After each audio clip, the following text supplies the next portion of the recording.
Hola, saludos a todos. Siguiendo con estos vídeos donde intentamos desentramar todo este emporio que gobierna el mundo, no podemos dejar de lado a una de las familias más poderosas que ahora mismo, según algunos datos, pues posee más de la mitad de las riquezas del mundo. Y según unos datos que yo no he podido constatar del todo, pero bueno, los veo más o menos creíbles, se estima que si la fortuna de los Rothschild se repartiera por igual a todos y cada uno de los habitantes de este planeta, correspondería a cada persona, a cada individuo, unos 2 millones de dólares. Y con esto se dice todo. Bueno, a menudo se asume que los Rothschild se hicieron inmensamente ricos a través de la banca, ¿no? Y es popular el famoso episodio de la batalla de Waterloo, donde a través de sus agentes prepararon una gran trampa y se hicieron con el poder absoluto de Gran Bretaña ya por 1915. Pero no hay que olvidar que la banca en sí no era nueva por aquel entonces, porque ya antes los caballeros templarios fueron los verdaderos arquitectos del dinero asociado a la deuda, y en general lo que hoy entendemos como banca internacional, y fue allá por el siglo XII, ¿no? Esto significa que la familia Rothschild surgió siglos después de estos líderes de la industria bancaria, y las familias que estaban detrás de los templarios no iban a permitir competencia, ¿no? Es más, fueron estas mismas familias quienes acogieron a los Rothschild bajo su control, ¿no? Ya desde sus inicios, los Rothschild estaban muy bien conectados con el Vaticano, y con algo que hay que entender y poner sobre el tapete para comprender cómo funciona todo este entramado, ¿no? Y son las órdenes de caballería católica, tales como la Orden Constantiniana de San Jorge Sagrado y Orden de Malta. Y cuando se elevaron al poder y a la opulencia, pues ya estaban en contacto con estas órdenes. Como prueba de ello, Mayel Amschel Rothschild, fundador de la dinastía bancaria, fue el iniciador de esta inmensa riqueza, aparece retratado con la Cruz de Malta, una insignia católica, alrededor de su cuello en esta foto que vemos a continuación, ¿no? Pero la primera incursión de la familia Rothschild en algún tipo de poder bancario fue a través de la familia Oppenheimer. Según la Wikipedia, Samuel Oppenheimer fue un banquero judío, proveedor militar para el Sacro Imperio Romano Germánico. Disfrutó del favor especial del emperador Leopoldo I, a quien le adelantó considerables sumas de dinero para la Gran Guerra Turca. ¿Quién era el emperador del Sacro Imperio Romano Germánico, Leopoldo I? Bueno, Leopoldo I de Habsburgo, rey de Hungría desde 1655 y de Bohemia un año después, era el emperador del Imperio Romano Sacro Imperio Romano desde 1658. Y vamos a leer aquí dos pequeños fragmentos, uno de la Wikipedia en torno a estos personajes. La Wikipedia dice que la educación de la Iglesia le había marcado claramente a Leopoldo. Leopoldo quedó influenciado por los jesuitas y su educación a lo largo de su vida, y estaba extraordinariamente bien informado para un monarca acerca de teología, metafísica, jurisprudencia y ciencia. También retuvo su interés en la astrología y en la alquimia, que había desarrollado bajo tutores jesuitas. La propia enciclopedia judaica dice que durante la controversia de Eisenberg, Oppenheimer tomó medidas para suprimir de la antigua Entdecktes Judentum y gastó grandes sumas de dinero con el fin de ganar la corte y ganarse a los jesuitas para el lado de los judíos. La misma Wikipedia dice que uno de los hijos de Samuel Oppenheimer, Simon Wolf Oppenheimer, estableció una casa de banca en Hannover. Un hijo de Simon Wolf, Jacob Oppenheimer, continuó la casa bancaria de la familia. Fue allí, entre 1757 y 1763, que el joven Mayer Amstel Rothschild entró como aprendiz y aprendió el negocio bancario que se convertiría en el sello del nombre de la familia. Por tanto, yo sospecho que fue la intermediación jesuita quien propició la entrada de un Rothschild en el entramado bancario de la época, y donde aprendió la despreciable costumbre de financiar a los dos bandos contendientes en la guerra, ¿no? Pero la gran pregunta es, ¿cómo siendo judíos pudieron los Rothschild adquirir tales posiciones dentro del Vaticano? Esa es la duda.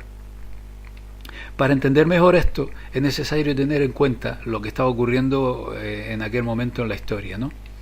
Y para ello es necesario un análisis más detallado de la Compañía de Jesús, más conocidos como los jesuitas.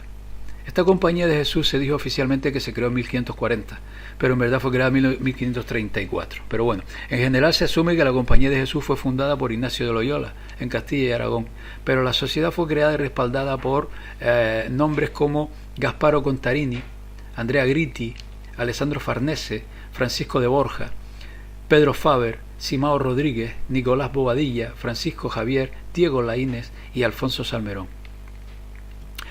Varios de estos apellidos pertenecían al poder económico más grande de aquella época, que era la República de Venecia, que se formó tras confluir allí los linajes papales con los fenicios y que dio origen a la conocida como nobleza negra. En aquel tiempo, naciones católicas como Francia, España y Portugal asistieron en la creación de la Compañía de Jesús a través de las personas mencionadas anteriormente, ¿no? Y hay un detalle que hay que mencionar, que fue precisamente Gasparo Contarini quien controlaba a Ignacio de Loyola. Por tanto, el surgimiento de la Orden de los Jesuitas no es obra de un iluminado como Ignacio de Loyola, sino que detrás estaba el mayor poder económico de aquella época. Eso hay que tenerlo bien presente. Digamos que las raíces de la Compañía de Jesús se pueden remontar a la supresión de los templarios. En ese momento el Papa de Roma permitió que una fracción de los templarios se alojara en Aragón. No fue posible para estos restos templarios continuar con el mismo nombre, ¿no? Y de este modo inicialmente se convirtieron en la Orden de Calatrava, a la que más tarde se conoció como Orden de Montesa.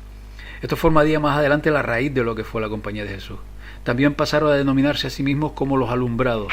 Por tanto, estos Illuminati españoles existieron mucho tiempo antes de que se crearan los Illuminati de Baviera, y es aquí donde los Illuminati de Baviera tienen sus orígenes.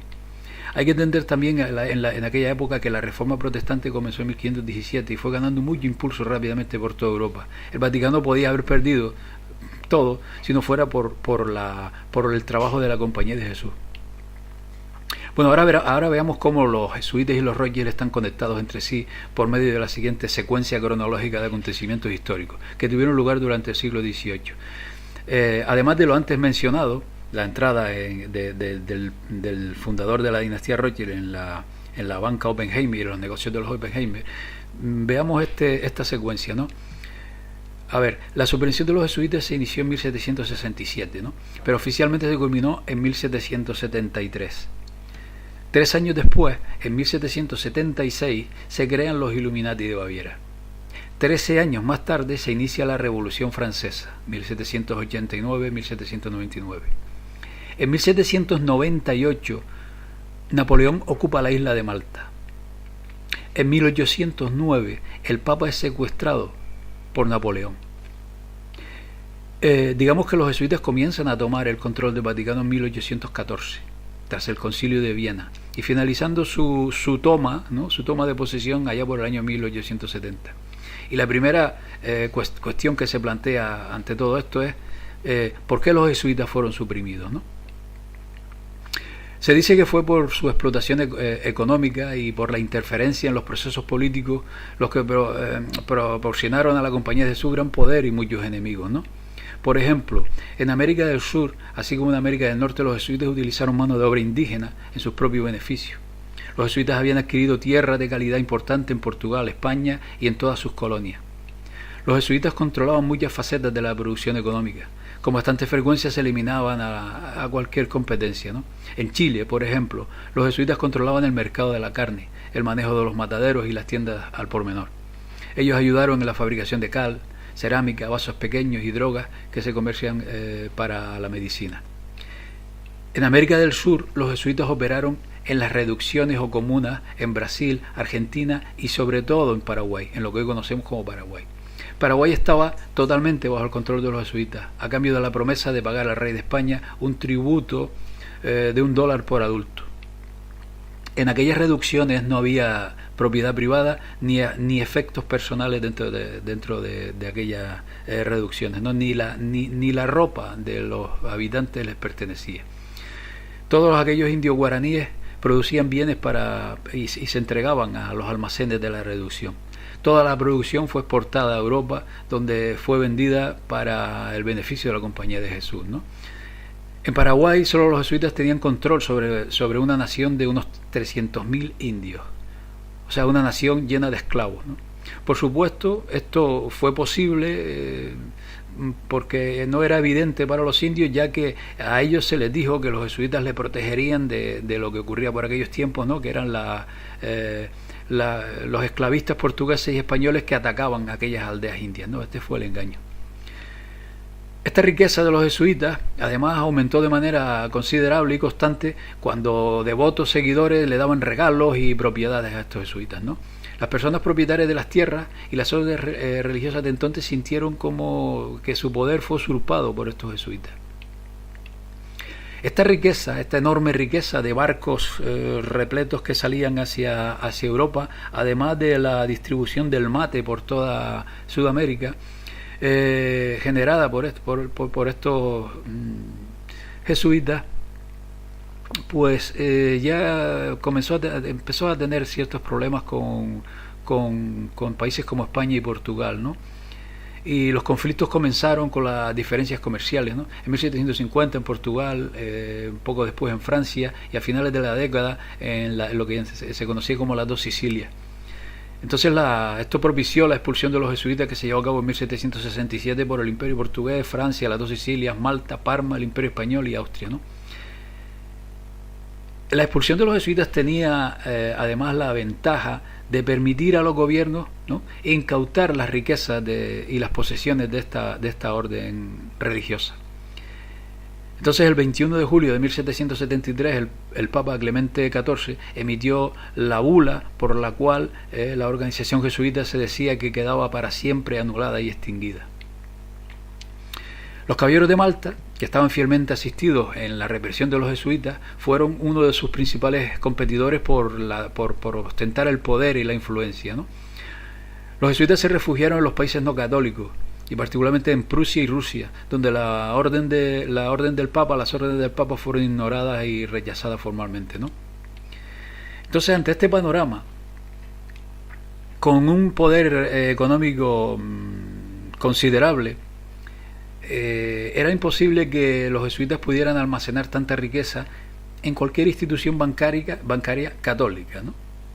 Cada banco católico sería requisado a la Compañía de Jesús, como lo fue cuando dejaron de existir por decreto estos jesuitas. Entonces los jesuitas tuvieron que confiar en protestantes, judíos y otros grupos por su banca, ¿no? O sea, en una banca que siempre y cuando que no fuera católica, para asegurar la custodia de sus riquezas y en especial sus rentables empresas de América del Sur. Los jesuitas entraron en una alianza con los Rothschild. A medida que los Rothschild eran de ascendencia judía, la Iglesia Católica no podría incautar sus propiedades. Este fue el comienzo de una alianza entre la Compañía de Jesús y los Rothschild que sigue activa hasta hoy día, ¿no? Estas serían entonces las fuentes financieras que proporcionaron asistencia después en el derrocamiento de la monarquía francesa, cuando la Revolución Francesa, y que llevaron a Napoleón al poder. Robespierre, por ejemplo, una de las figuras de aquella revolución,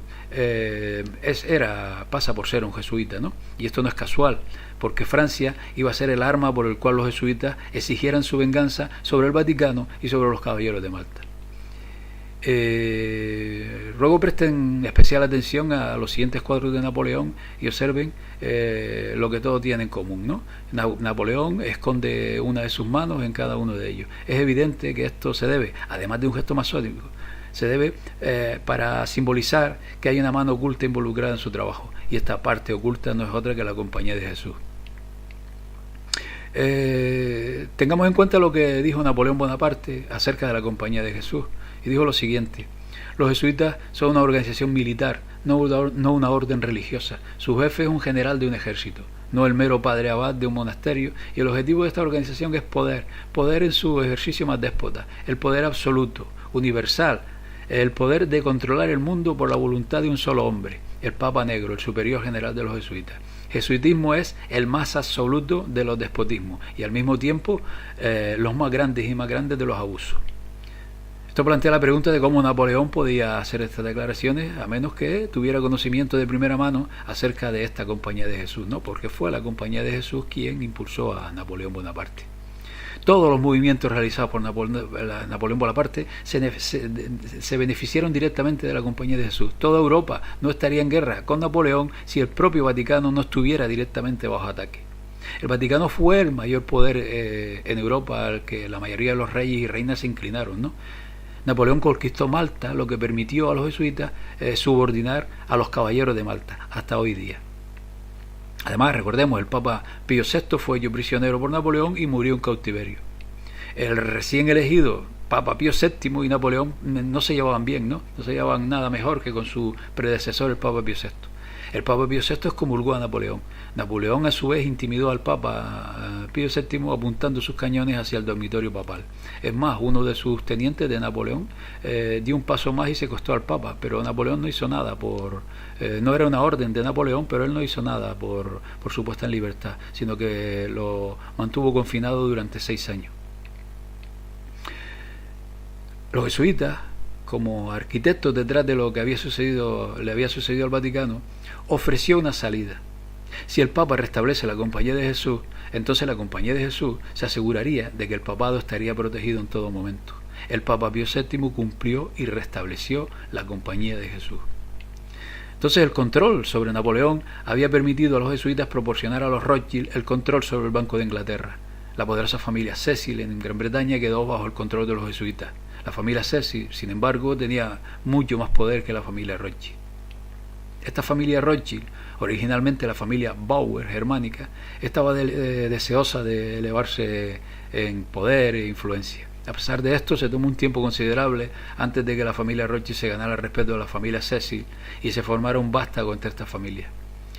Esta familia Cecil, a su vez, estaba controlada por la muy poderosa familia Pallavicini. Esta familia Pallavicini procede de Venecia. El restablecimiento de la Compañía de Jesús en 1814 fue el inicio de la toma de control de la Iglesia Católica. La Compañía de Jesús ya no estaba bajo el control del papado. Este control se completó en 1870, cuando el Papa se hizo infalible. A la familia Rothschild también se le dio el control, algo significativo, sobre el tesoro del Vaticano por la Compañía de Jesús como recompensa por su servicio fiel a ellos. Esto también explica por qué la familia Rothschild, originalmente y supuestamente judía, logró adquirir numerosos títulos claramente cristianos, ¿no? Una conspiración puramente judía no tiene sentido, porque el fundador de la familia Rothschild, Mayer Amschel Rothschild, tenía solo 23 años cuando la represión de los jesuitas comenzó. Mayer Amschel Rothschild tenía 32 años cuando se crearon los Illuminati de Baviera. Entonces, ¿les parece a ustedes creíble que este joven tuviera un vasto imperio a su disposición en ese momento, a esa edad? Me parece que no. Además de la familia Rothschild, surgió siglos después de otras casas bancarias de gran riqueza y excelentes conexiones. O sea, ellos surgieron después de otros poderosos, ¿no? Nunca podrían haber construido un conglomerado tal si no fuera porque otras partes se lo permitieron y le proporcionaron la riqueza y las conexiones. Fue la Compañía de Jesús la suministradora. Hoy día los Rothschild y sus franquicias norteamericanas, como los Rockefeller y otros, controlan la economía mundial, y no encuentro motivo para descartar que aquel impulso inicial de la nobleza veneciana y de los jesuitas para oparlos al poder siga manejando a la familia Rothschild. La práctica totalidad de los gobiernos del mundo hoy día mantienen deuda con la banca Rothschild, que, como decíamos antes, se le calcula que posee el 56% de la riqueza mundial. Entonces, este es el origen del poder de esta poderosísima familia, que sin duda hoy día sigue manteniendo y sigue estando controlada por quienes fueron sus padrinos. Pues nada, hasta la próxima, amigos.